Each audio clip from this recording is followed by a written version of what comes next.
Alright guys, we're back with another video, and once again I am working on the Ridgeline, and we're going to be doing the cabin air filter. This is going to be a very quick and easy video, and you might be wondering why you're making a video on something that's so easy. Well, some people might not know that they have a cabin air filter on the Ridgeline, or they don't know how to access it and they don't know how easy it is to do.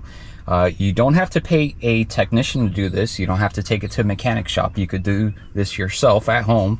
I have ordered this cabin air filter from Amazon. I will have a link down below in the description just in case you're interested in it. But we're going to go ahead and get into replacing the cabin air filter, and you're going to be surprised how easy it is to do something like this. So, of course, the cabin air filter is going to be located in here, right where the glove box is. So if you have some goodies in here like I do, you might want to remove them, and I'm going to go ahead and take them out of the glove box so it's not too heavy, because we will have to disattach this to access it. But you're going to see it's like 2 easy steps and you're there. Let's go ahead and get started. So here we are, we have the glove box and it's empty. Now, the reason why I made you remove everything from this glove box is because we're gonna have to release these tabs. And if you look right here, you're gonna see we have these 2 clips. You're gonna push these clips together and this will pop loose. Now, these are tabs designed to keep your glove box from slinging out too far. So I'm gonna go ahead and release those. I'm gonna mount the GoPro on my hat brim and release those. You can see what they look like. They're just rubber stoppers. You push them together and they come out. We're gonna do the same thing to the other side. And just like that, they come out. Now, usually you will have this tab right here. This is like a slow releasing. Hold on, let's hook this back on. All right. So usually you will have this extra little shock absorber right here, and you're gonna have to pull up just like that to release it. Mine was not attached for some reason. Maybe I forgot to install it back, but when it comes time to install it again, we will take care of that. Now, you can see that the cabin air filter is very easy to get to. Here you have access to everything, and here are actually some of your blend door motors. If one of these go bad in your vehicle, well, it's very easy to get to from inside here. The Ridgeline makes it very easy to replace them. I have done some vehicles that are very hard to access those blend door motors, but we're gonna go ahead and change out this cabin air filter, and you're just gonna simply release the tabs in the side. And I'm trying to do this with one hand and it's a little difficult. Let me mount it on my forehead. So, gonna release both tabs. You're gonna push in on them. You can see that the cabin air filter just slides right out. And you could tell already that this cabin air filter, it is just filled with all sorts of leaves. Well, of course, where I park at my house, I have a tree and it sheds all these leaves. And I love the tree because it provides me with shade, but it also gunks all of this cabin air filter up.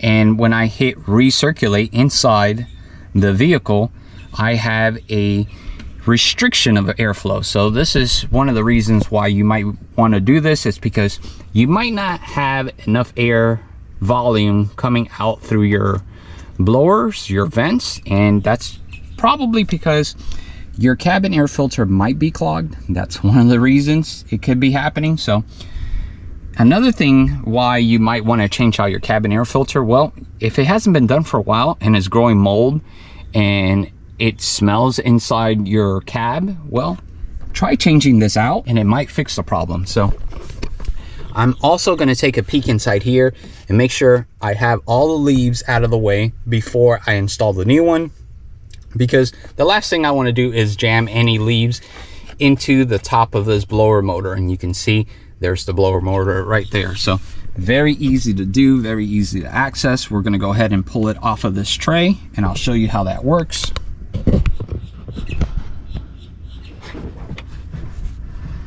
So you can see it is just filled with leaves, and we're just going to dump some of this right here on the floor, just like that. And now we're going to grab the new cabin air filter.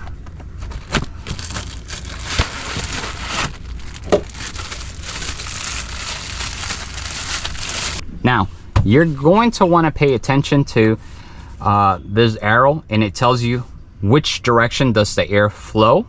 So this cabin air filter, you're gonna want to have the arrow facing downwards, because this blower actually sucks the air down and then it pushes it out the other side. So you're gonna want to keep that in mind. So when you're installing this guy and you're placing it in here, you can see that there is some grooves. You're gonna see that there is a spot right here where it could fit onto this little tray. So something to keep in mind is you're gonna want to make sure you install it correctly. There technically is only one way in how to install this. Pay attention to the indicator right here.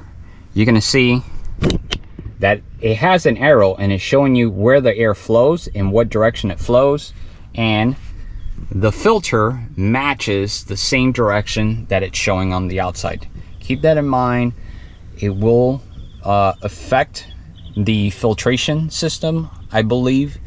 Depending on the type of cabin air filter that you have, it might have an extra carbon filter on top.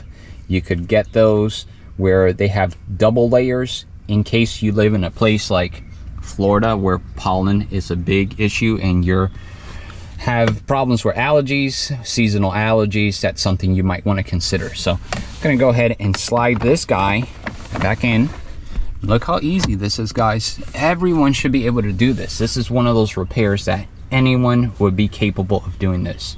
So if you follow this video, you would be able to replace this cabin air filter. There's no need to take it to a shop for this. Saves yourself some money. So now, once again, I am gonna install this tab back on, and like I said before, I don't know why it wasn't connected. Maybe I forgot to connect it, but you just push down on that knob here, and if you don't have this tab anymore, or it's broken, the shock is broken, and what it does is it releases the glove box very slowly, so it doesn't just sling out when you open it. That's all it really does.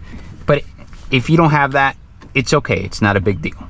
So it's not going to compromise anything. So we're going to go ahead and install the stoppers back on, and you're going to loop it from the inside and push it through the out. You're going to have to lift up a little bit so you could wedge it behind the tab that holds this glove box, and you just push it in just like that. You heard it just snap into place. Now the stopper's on that side, and we're going to put the stopper on this side. We're just going to do the same thing, push it into place, and that's it. We're all done. Look how easy that was, guys. So that was something very easy to do, something that will save you guys some money. Make sure to subscribe, because I will continue to post videos like this, helpful videos that will help you guys at home with your repairs, so you can save some cash. So we'll see you in the next one.